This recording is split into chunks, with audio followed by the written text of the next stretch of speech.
Assalamualaikum warahmatullahi wabarakatuh. Perkenalkan, nama saya Diah Ani Rahmawati dari kelas PGSD 4B, NIM 3430180800023. Di video kali ini saya akan mempresentasikan tentang artikel yang saya buat di minggu kemarin. Saya dari kelompok 3 yang membahas mengenai Konstitusi Indonesia, dan judul yang saya ambil yaitu konsep pembentukan Undang-Undang Dasar sebagai tata aturan hukum di negara Republik Indonesia. Seperti yang kita kenal, di Indonesia ini terkenal sebagai negara hukum atau dikenal sebagai negara hukum, sebagaimana yang tertuang pada Undang-Undang Dasar 1945 pada pasal 1 ayat 3 yang berbunyi negara Indonesia adalah negara hukum.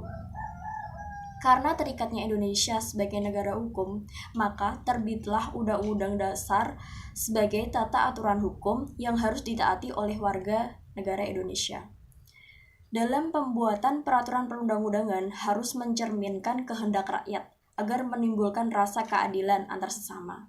Dengan demikian, maka terdapat asas-asas, landasan atau dasar dalam pembentukan peraturan perundang-undangan sebagaimana menurut I.C. van der Vlees dan Hamid S. At-Tamimi, yaitu asas-asas yang formal dan asas-asas yang material. Asas-asas yang formal itu mencakup asas tujuan yang jelas, asas organ atau lembaga yang tepat, asas perlunya pengaturan, asas dapatnya dilaksanakan, dan asas konsensus. Sedangkan asas-asas material yaitu mencakup asas tentang terminologi dan sistematika yang benar, asas tentang dapat dikenali, asas perlakuan yang sama, asas pelaksanaan hukum sesuai keadaan individual, dan asas kepastian hukum. Nah, selain asas yang perlu diperhatikan dalam pembuatan peraturan perundang-undangan yaitu konsep-konsep peraturan perundang-undangan. Konsep-konsep pembentukan perundang-undangan yaitu ada 3. Yang pertama, mengedepankan perlindungan HAM, terutama perlindungan hak dalam memperoleh keadilan. Yang kedua, mengedepankan persamaan di hadapan hukum.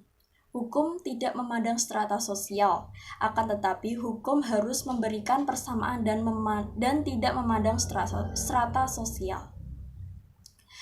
Yang ketiga, yaitu pembentukan peraturan perundang-undangan harus sesuai dengan asas-asas pembentukan peraturan perundang-undangan yang telah ditetapkan oleh undang-undang sebelumnya.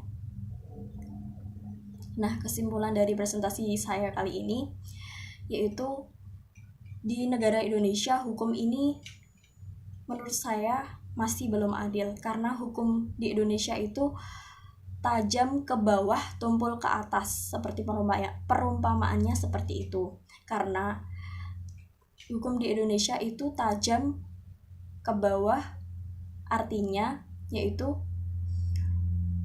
ketika yang melakukan sebuah masalah atau kasus itu orang yang berkasta bawah, maka hukum itu akan tajam ke bawah dan tidak adil. Dan jika kasus hukum itu dilakukan oleh orang yang berkasta atas, maka hukum itu seperti bisa dibeli dengan uang, dan ini sangat-sangat tidak adil.